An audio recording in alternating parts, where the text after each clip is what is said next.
Size کا ہو. اگر پہلے سے سائڈ میں دبایا ہوا تھا نماز شروع کر دی تو اس طرح نماز پڑھنا ہے تو مکروہ کہ منہ میں کوئی چیز ہے اور قرات کرنے میں تھوڑی دشواری ہو رہی ہے, تلفظ اگرچہ ادا درست ہو رہے ہیں لیکن دشواری ہوتی ہے, تو اس طرح نماز پڑھنا اچھا نہیں ہے. اور اگر اس طرح کی چنے کے برابر کوئی چیز منہ میں تھی اور حلق سے اتر گئی تو اب اس صورت میں نماز ٹوٹ جائے گی. تو اس میں یوں سمجھیں کہ نماز کے دوران اور نماز سے پہلے منہ میں کسی چیز کے جانے کا فرق ہے. اگر نماز سے پہلے ہی کوئی شے منہ میں تھی تو اب نماز ٹوٹنے کے لیے ضروری ہے کہ وہ چنے کے برابر ہو یا اس سے بڑی سائز کی ہو. اور اگر چنے سے کم مقدار میں ہے, مثال کے طور پہ آدھے چنے کے برابر ہے یا بالکل معمولی سا ذرہ ہے یا تل کے برابر ہے, اس طرح کی کوئی چیز نماز شروع کرنے سے پہلے ہی منہ میں تھی, اب نماز پڑھتے پڑھتے زبان سے ادھر ادھر پھرا کے اس کو نگل لیا, تو چونکہ چنے کی مقدار سے کم ہے تو اس کا کھانا نماز کے اندر مکروہ ہے لیکن نماز فاسد نہیں ہوگی.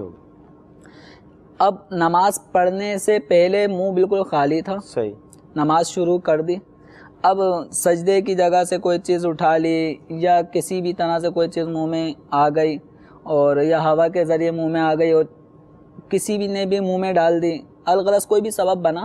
اب اگر وہ تل تو دیکھے ہوں گے, تل کے لڈو عام طور پہ لوگ دیکھتے بھی ہیں کھاتے بھی ہیں, تو اگر وہ تل کے سائز کے برابر ہے اور وہ بغیر چبائے اس کو اتار لیا, یعنی اتنی قلیل مقدار بھی اگر ہے اور بغیر چبائے اس کو نگل لیا تو نماز ٹوٹ جائے گی. اب چبانے کی وجہ, بغیر چبائی کی قید اس لیے کہ اگر چبا لیا, چبانے سے پھر وہ لعاب بن گیا تو اس صورت میں نماز نہیں ٹوٹے گی. لیکن اس کا خیال رکھنا چاہیے, عام طور پہ لوگ کھاتے نہیں ہیں لیکن بارش میں نماز پڑھنے والے تو یہ باہر کا پانی, یہ ایک قطرہ بھی اگر حلق سے نیچے اترے گا دوران نماز تو نماز ٹوٹ جائے گی.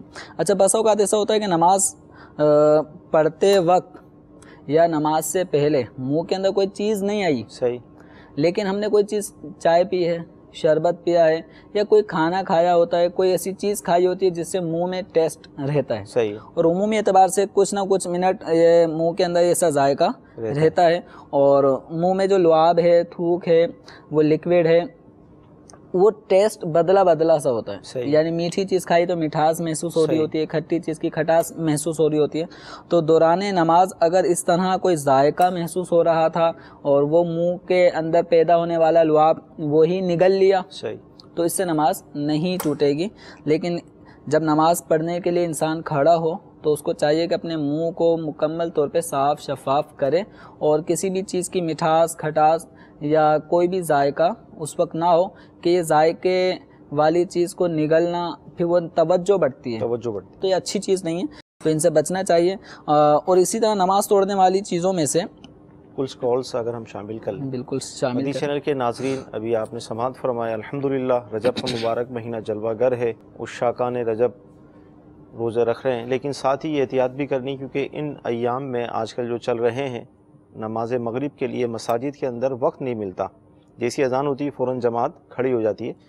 تو افطار اس انداز میں کیا جائے کہ آپ کے منہ میں کوئی ایسی چیز نہ ہو کہ جو دوران نماز جو ہے وہ آپ نگل لیں, جس طرح بھی آپ نے سماعت فرمایا. تو لہذا جب نماز ہم پڑھ لیں تو کوشش کریں اس کا اہتمام ہو اور ایسی کوئی صورت نہ پائی جائے جس سے ہماری نماز مکروہ ہو یا ٹوٹ جائے. ٹوٹ گئی تو ظاہر وہ تو پھر دوبارہ ہی پڑھنی ہوگی, نماز نہیں ہوگی. اچھی نیتوں کے ساتھ آپ کی کالز کو بھی شامل کرتے ہیں. السلام علیکم ورحمۃ اللہ وبرکاتہ. وعلیکم السلام ورحمۃ اللہ وبرکاتہ. محمد بن اقبال عطاری یونان سے عرض کر رہا ہوں. سوال یہ ہے کہ اسلام بھائی جو ہیں وہ نماز جماعت کراتے ہیں, لیکن اکثر اوقات ایسا ہو جاتا ہے کہ دوسری رکعت کے اندر رکوع کے بنا ہی سجدے دے کر سلام پھیر دیتے ہیں. کیا ایسا کسی روایت میں نماز پڑھنا ثابت ہے؟ السلام علیکم ورحمۃ اللہ وبرکاتہ. وعلیکم السلام ورحمۃ اللہ وبرکاتہ. جی اگلی کال.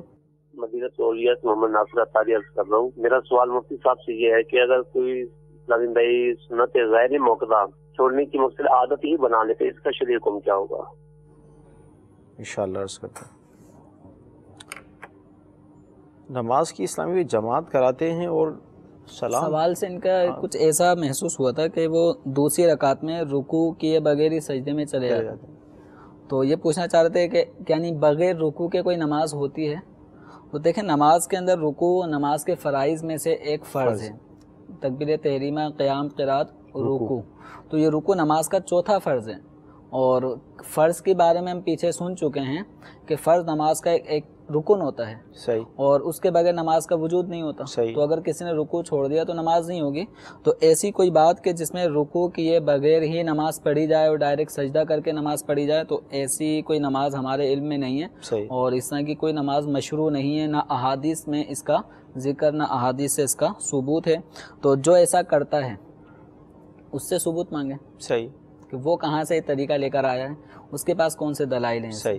اس کے دلائل سامنے جب آئیں گے پھر اس پہ غور کیا جا سکتا ہے. صحیح. کہ اس کی اصلاح کی کوئی صورت بنائیں گے. صحیح. تو ورنہ کسی بھی شخص کا کوئی بھی عمل اس کو سامنے رکھ کے ہم یہ نہیں کہیں گے ہو سکتا ہے حدیث میں ہو. صحیح. تو کسی بھی شخص کا، یعنی ہم امتیوں میں سے کسی بھی شخص کا کوئی قول یا فعل، یہ عام لوگوں کی بات ہو رہی ہے. صحیح. حجت نہیں ہے، دلیل نہیں ہے. صحیح. تو عام عوام میں سے اگر کوئی کچھ کام کر رہا ہو، بھلے وہ داڑھی والا ہو، امامے والا ہو، وہ اگر کوئی بھی کام کر رہا ہو تو اس کام کے کرنے پہ ہم یہ نہیں کہیں گے چونکہ یہ کر رہا کوئی نہ کوئی دلیل ہوگی ان کے پاس، یا ان کا یہ قول ہی دلیل ہے، یا ان کا یہ فعل ہی حجت ہے. تو ایسا نہیں ہے. ان کے قول و فعل کو ہم قرآن و حدیث پہ دیکھیں گے. اگر اس کے موافق ہوگا ٹھیک ہے، ورنہ ان کی یہ باتیں قبول نہیں کی جائیں گی. تو بغیر رکوع کے نماز نہیں ہوتی. سنت غیر مؤکدہ کی عادت بنا لینا، اس حوالے سے کیا؟ سنت غیر مؤکدہ کو چھوڑنے کی عادت بنا لینا. تو سنت غیر مؤکدہ اس کا پڑھنا ثواب ہے، لیکن اگر اس کو کوئی نہیں پڑھتا تو اس پہ کوئی عتاب، کوئی عذاب، کوئی وعید اس کے لیے نہیں ہے. لیکن سنت غیر مؤکدہ جیسے عصر کی 4 رکعت سنتیں ہیں یا عشاء کی 4 رکعت سنت قبلیہ ہیں، تو یہ سنت غیر مؤکدہ ان کو چھوڑنا اپنے آپ کو ثواب سے محروم رکھنے والی بات ہے. تو تاجر تو اسی مقام پہ جاتا ہے جہاں بکری زیادہ ہو، جہاں اس کی اشیاء زیادہ فروخت ہوں، اور بلکہ ایسی جگہ پہ جاتا ہے کہ جہاں نفع زیادہ ہے. صحیح. کہ 10 کی چیز جہاں پہ 15 کی بکے، 20 کی بکے، تو انسان وہاں پہ محنت کر کے پہنچتا ہے. تو عبادت کے معاملے میں بھی ہمیں آگے بڑھنا چاہیے. ہمارے اسلاف عبادت کے اندر اس قدر آگے بڑھنے کی کوشش کرتے تھے، مسابقت، مقابلہ ہوتا تھا. صحیح. کہ اگر اس نے رائے خدا میں اتنا دیا تو میں اگلی دفعہ اس سے زیادہ، اگر میرے پاس ہوا تو مجھ سے زیادہ دوں گا. صحیح. تو عبادت میں بھی ہمارے اسلاف کا یہ حال تھا کہ عبادت میں وہ ایک دوسرے پہ فخر حاصل کرنے کے لیے نہیں بلکہ نیکیوں میں سبقت کیا کرتے تھے. تو اس لیے ہمیں عبادت میں آگے بڑھنا چاہیے. سنت غیر مؤکدہ اگر کوئی چھوڑتا ہے اور مستقل چھوڑ رہا ہے، عادت بنا لی ہے، کبھی اس کو پڑھتے ہوئے نہیں دیکھا. صحیح. کہ سنت قبلیہ اس نے کبھی پڑھی ہی نہیں ہے، ہم نے دیکھا ہی نہیں ہے، اور واقعتاً وہ نہیں بھی پڑھتا تو گناہ گار نہیں ہے. صحیح. لیکن پڑھنی چاہیے. بالخصوص امام صاحبان کو پڑھنا چاہیے کہ ان کے کثیر مقتدی وہ سنت قبلیہ پڑھ رہے ہوتے ہیں، لیکن ایک تعداد ہے ہمارے ائمہ کرام کی، نماز پڑھانے کے لیے وہ آتے ہیں، لوگوں نے کبھی انہیں سنت واقعتاً پڑھتے ہوئے نہیں دیکھا ہوتا. تو اگرچہ امام صاحب گناہ گار نہیں ہیں، ان کو کوئی گناہ گار نہیں کہہ رہا سنت غیر مؤکدہ چھوڑنے کی وجہ سے، لیکن ان کا یہ عمل مقتدیوں پر اور سستی پیدا کر سکتا ہے. ہاں اگر امام سنت مؤکدہ کے ساتھ ساتھ غیر مؤکدہ، نوافل یہ اگر پڑھتا ہوگا اور نمازی اس کو دیکھتے ہوں گے تو اس سے نمازیوں کو جذبہ بڑھتا ہے. صحیح. امام کو اگر وہ سست دیکھیں گے عبادت کے معاملے میں تو یوں سمجھیں کہ امام تو انجن ہوتا ہے. صحیح. اور پیچھے مقتدیوں کی حیثیت ڈبوں کی طرح ہوتی ہے ریل گاڑی کے، تو انجن ہی سست چلے گا تو ڈبے اس سے زیادہ سست ہو جائیں گے. اور بس اوقات یہ امام کے بارے میں پھر لوگ غیبتیں بھی شروع کر دیتے ہیں، یار یہ سنتیں پڑھتے ہی نہیں ہیں. صحیح.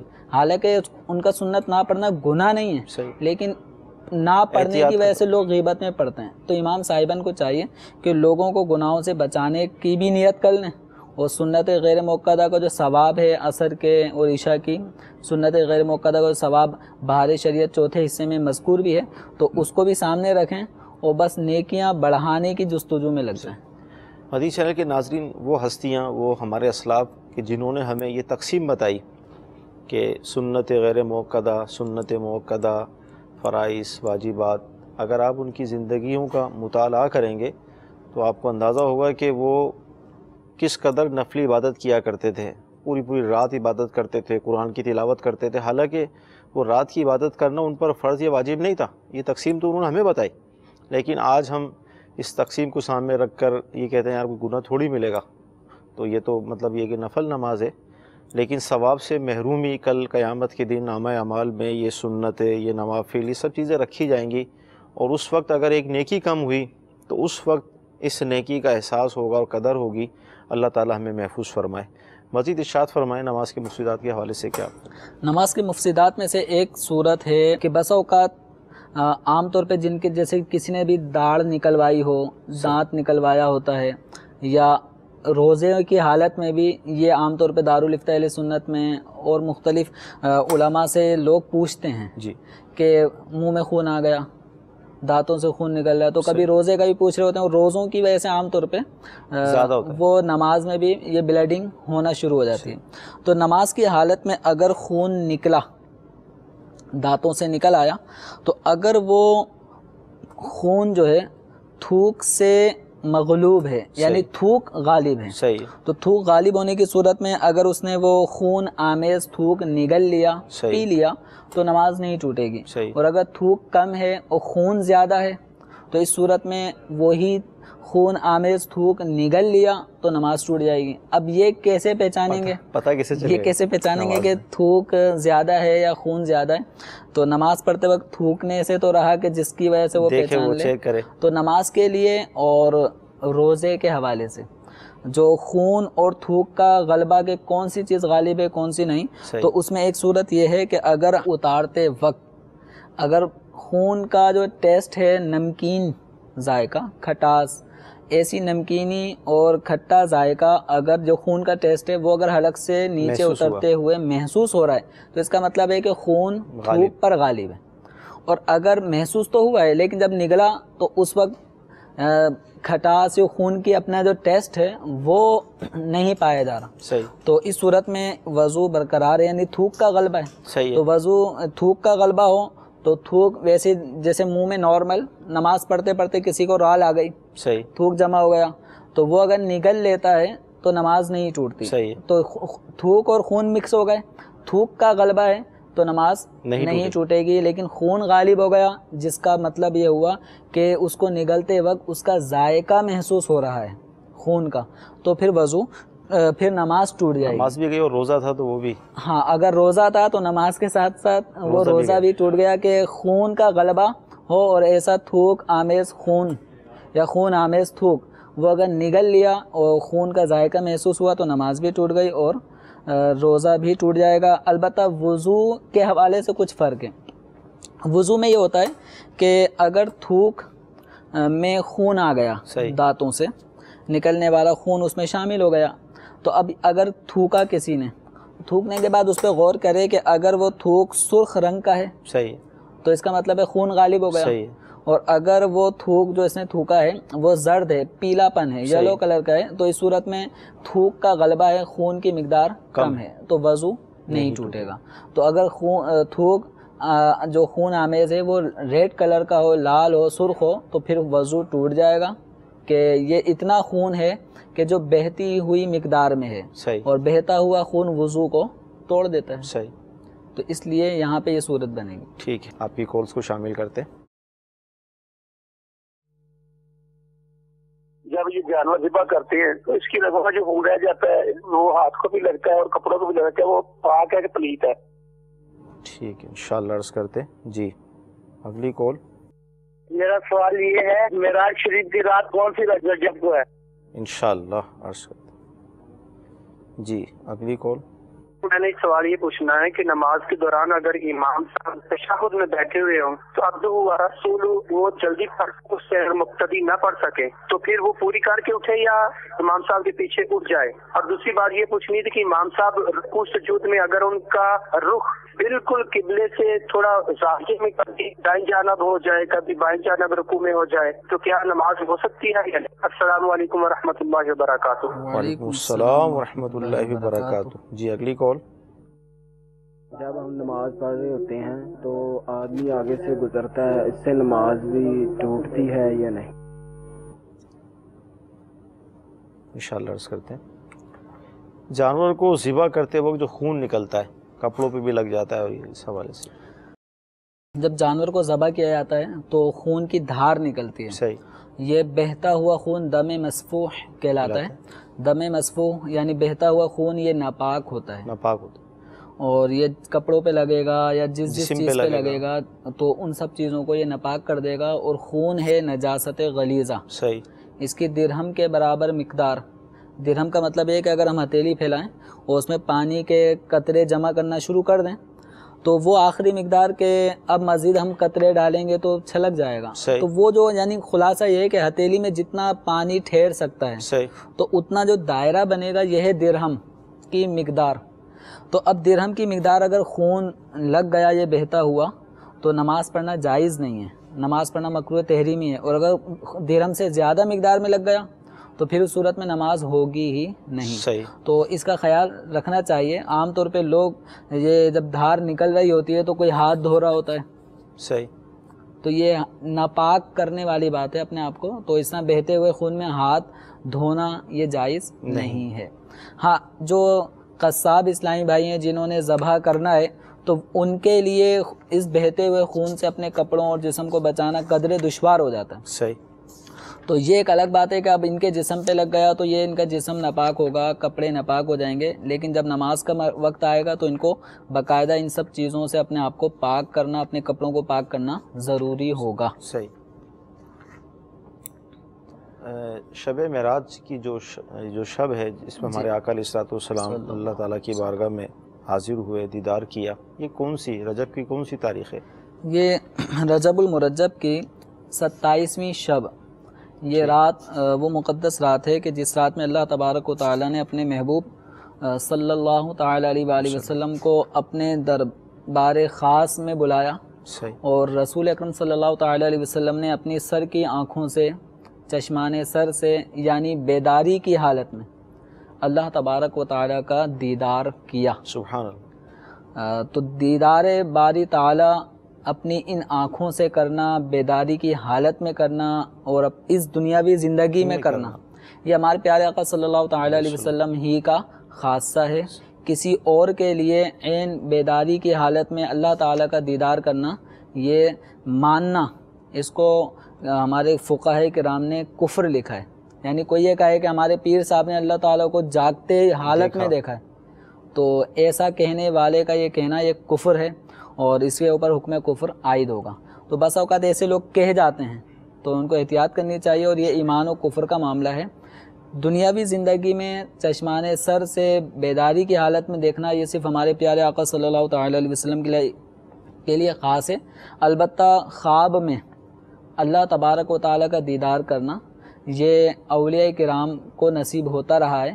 اور باقاعدہ اس موضوع پر کتابیں بھی لکھی گئی ہیں کہ وہ ہستیاں, وہ اولیاء کہ جن کی سیرت میں آتا ہے کہ انہوں نے اللہ تبارک و تعالیٰ کا خواب میں دیدار کیا, ان کے باقاعدہ نام بھی لکھے ہیں. تو خود امام اعظم رحمۃ اللہ علیہ انہوں نے بھی تقریباً 100 مرتبہ اللہ تبارک و تعالیٰ کا خواب میں دیدار کیا ہے. یہ بہار شریعت میں بھی مذکور ہے. تو یہ 27ویں شب ہے. ابھی جیسے یہ مہینہ جو چل رہا ہے رجب المرجب کا, اس کی جو 27ویں شب یعنی 26 رجب المرجب کا دن جو ہم گزار لیں گے, اس کے بعد جب 26 رجب کو جو غروب آفتاب ہوگا, غروب آفتاب ہوتے ہی یہ 27ویں شب شروع ہو جاتی ہے اور اگلا دن وہ 27 رجب المرجب ہے. تو یہ رسالہ ہے کفن کی واپسی. مدنی چینل کے ناظرین اس کی زیارت کیجئے. اس رسالے کے اندر شب معراج کے حوالے سے ماشاءاللہ بہت اچھی گفتگو تحریر موجود ہے. آپ کی ترغیب کے لیے عرض کرتا ہوں کہ رجب میں ایک دن اور رات ہے جو اس دن روزہ رکھے اور رات کو قیام یعنی عبادت کرے, گویا اس نے 100 سال کے روزے رکھے, 100 برس کی شب بیداری کی. اور یہ رجب کی 27 تاریخ ہے. تو شب معراج اسی شب کی ہے, 27ویں شب. تو لہذا اس مہینے میں یہ رات آنے والی ہے. ابھی سے آپ نیت کر لیں. اس رسالے کا مطالعہ کریں گے تو انشاءاللہ اور بھی اس رات نوافل جو پڑھنے ہیں, جو اعمال کرنے, اس میں تحریر ہے.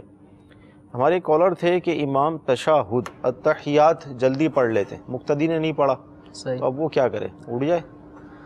امام التحیات دوسری رکعت قاعدہ اولا جو ہے, امام دوسری رکعت میں التحیات پڑھنے کے بعد, مکمل کرنے کے بعد ان کو حکم ہے کھڑا ہونا. اور مقتدی, سوال سے ظاہر ہے کہ ابھی انہوں نے آدھی التحیات پڑھی ہوتی ہے, پوری نہیں پڑھی ہوتی. تو مقتدی کو حکم یہ ہے کہ جب تک التحیات پوری نہ پڑھ لے عبدہ و رسولہ تک, تو وہ بیٹھا رہے اور پڑھتا رہے. جب پڑھ لے پھر کھڑا ہو. اگر یہ امام کے ساتھ